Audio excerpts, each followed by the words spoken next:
Hoy, Paulo Duterte, angal ka ng angal, ikaw yung walang nagagawa. Alam mo, ha?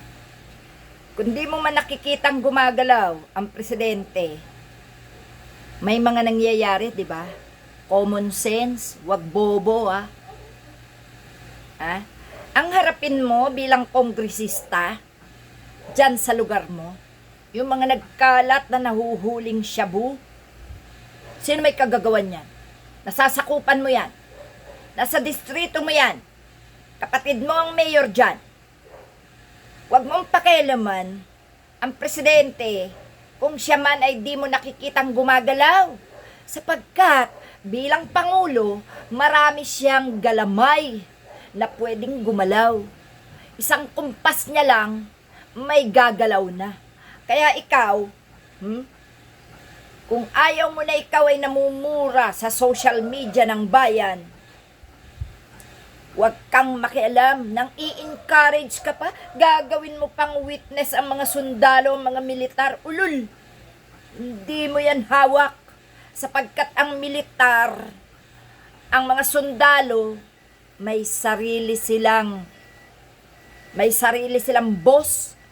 Ang mga sarili nila, may sinumpaan sila na sila'y maglilingkod ng tapat sa bayan, hindi sa isang Duterte na katulad mo. Matauhan ka, no? Huwag kang masyadong assuming na mahahawakan mo ang mga tao, ang mga nakaposisyon, ang mga nasa military, ang mga nasa kapulisan. Iba na ngayon.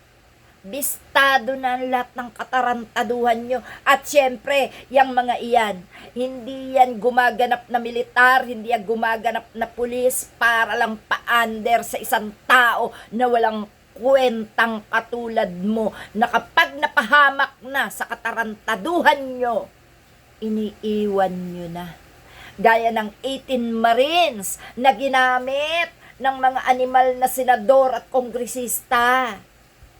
Nahaharap na ngayon sila sa malaking problema, pero nasa na ang dahilan kung bakit sila ay ginamit at tagpagamit para hindi ma-impeach ang kapatid mong Buang. No? Ha? Yan. Nasaan na ngayon si Buang? Ang kapatid mo na umaktong vice president pero walang nagawa kundi ang lumustay ng pera ng bayan. Huwag animal, Paulo Duterte.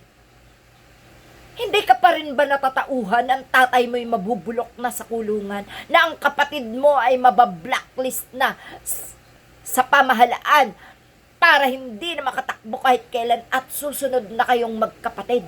At pati na ang inyong kalahi-lahian sapagkat hindi nagugustuhin ng taong bayan na may Duterteng lilitaw sa gobyerno ng Pilipinas.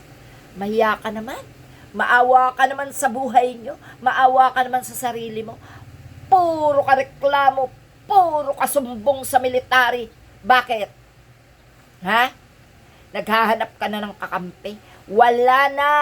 At kahit humiga kayo sa pera, wala nang mabubulag sa inyong pera sapagkat ang humawak ng bayad mula sa inyo na ninakaw nyo sa pondo ng bayan ay kinatatakutan na ng mga taong binabayaran nyo sapagkat sila'y nadadamay at napag-isip-isip na nila na yung ibinabayad nyo sa kanila ay pera pa rin nila. Kuha mo? Ha? Huwag tanga.